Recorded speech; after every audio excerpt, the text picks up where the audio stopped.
Irigasi dan Bangunan Air 1. Maka pada hari ini kita akan menyampaikan tentang pengantar perkuliahan.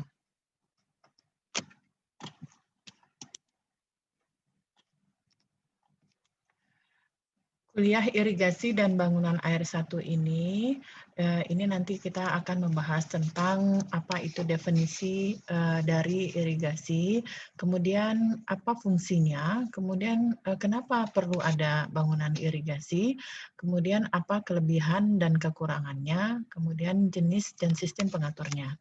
Nanti di kuliah irigasi 1 ini juga kita akan mengulang kembali materi yang ada di kuliah hidrologi, yaitu tentang membahas bagian dari siklus hidrologi yang kita kenal dengan evapotranspirasi.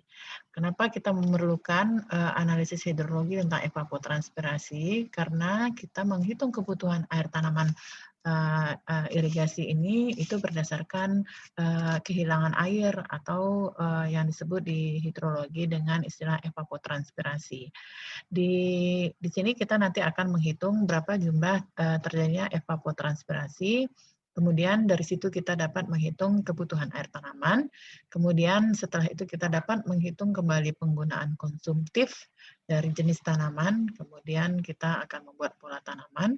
Baru terakhir kita akan membuat jaringan irigasi dan desain saluran irigasinya. Nanti di mata kuliah ini kita akan membuat desain sistem irigasi serta fasilitas-fasilitas pendukungnya. Kemudian diharapkan setelah mengikuti kuliah ini nanti mahasiswa dapat secara mandiri membuat desain perencanaan irigasi dan bangunan air. Mata kuliah ini merupakan mata kuliah wajib di jurusan Teknik Sipil Universitas Andalas. Untuk mengambil mata kuliah ini, maka mahasiswa itu sudah harus lebih dulu mengambil mekanika fluida. Kemudian kita juga harapkan mahasiswa juga sudah mengambil mata kuliah rekayasa hidrologi dan hidrolika. Nah, ketiganya ini merupakan mata kuliah wajib di Teknik Sipil. Tujuan khusus dari mata kuliah ini, nanti mahasiswa dapat menjelaskan bagaimana membuat skema ataupun jaringan dari irigasi. Kemudian setelah kita membuat skema sistem irigasi, kemudian nanti mahasiswa itu akan dapat menghitung atau mengestimasi berapa kebutuhan air tanaman, misalnya padi, kemudian ataupun palawija. Kemudian setelah kita mengestimasi kebutuhan air tanaman, maka mahasiswa nanti akan diminta untuk mendesain saluran irigasi. Nah, itulah kira-kira nanti materi yang akan disampaikan pada mata kuliah irigasi 1 dan bangunan air. Kemudian di capaian pembelajaran, nanti diharapkan mahasiswa mampu menjelaskan tentang konsep dasar irigasi dan bangunan air. Kemudian diharapkan juga nanti mahasiswa mampu menjelaskan tentang jenis irigasi. Kemudian nanti mahasiswa juga diharapkan bisa menentukan sistem irigasi yang akan digunakan, apakah itu melalui pengaliran permukaan ataupun melalui aliran bawah permukaan. Kemudian mahasiswa nanti juga diminta dapat memperkirakan dan menghitung kebutuhan air tanaman. Kemudian di dalam merencanakan atau mendesain irigasi itu ada yang disebut dengan faktor efisiensi air.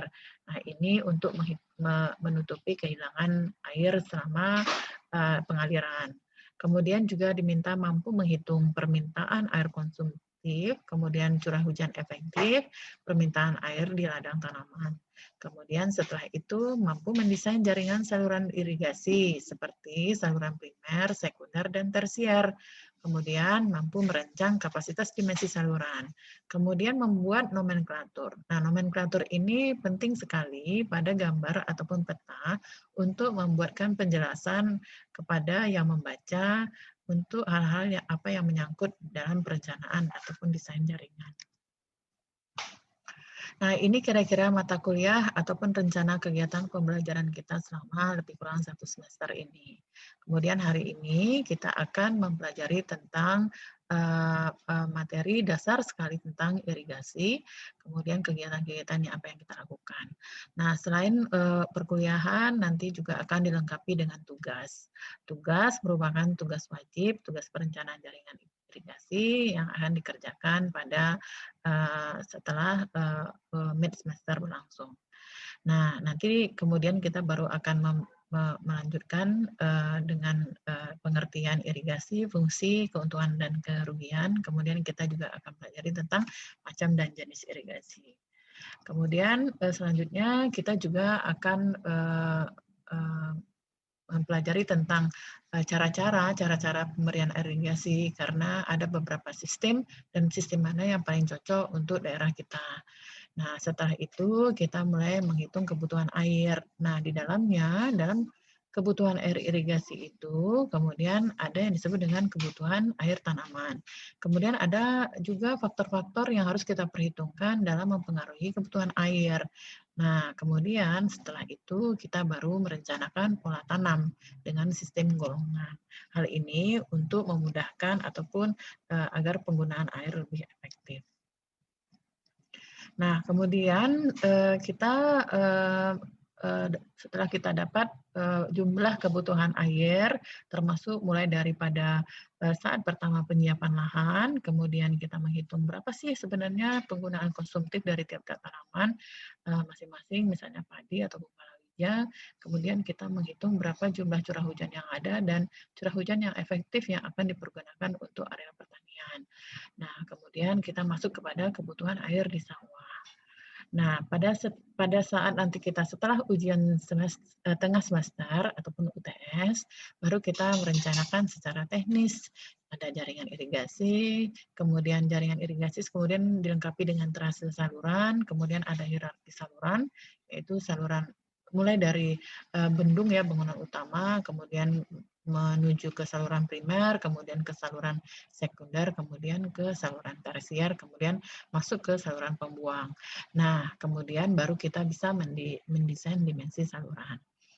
Nah, bangunan irigasi itu dilengkapi dengan bangunan pelengkap. Jadi bangunan pada jaringan irigasi itu sebagian ada yang disebut dengan bangunan sadap, ada yang disebut dengan bangunan bagi, ada alat ukur debit.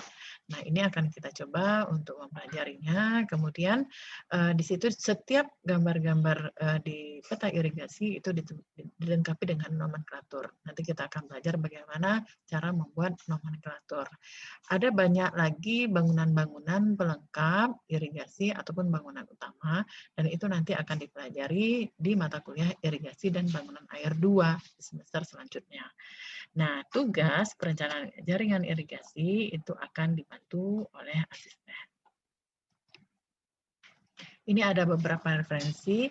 Nah, referensi yang wajib kita gunakan itu adalah standar perencanaan irigasi KP. Jadi KP ada beberapa buku KP, kalau nggak salah itu KP 01 sampai KP 07 dan standar perencanaan irigasi yang terbaru itu silahkan digunakan. Nah, selain itu, selain kita menggunakan standar perencanaan, ada juga beberapa buku silahkan gunakan yang mana yang paling mudah didapatkan dan mudah dipahami. Nah, ini adalah norma akademik. Nah, norma akademik ini akan kita diskusikan pada saat kita melaksanakan kuliah offline. Nah, kira-kira itu mata kuliah yang akan kita sampaikan selama lebih kurang 1 semester ke depan. Mudah-mudahan kuliah kita ini nanti akan berjalan dengan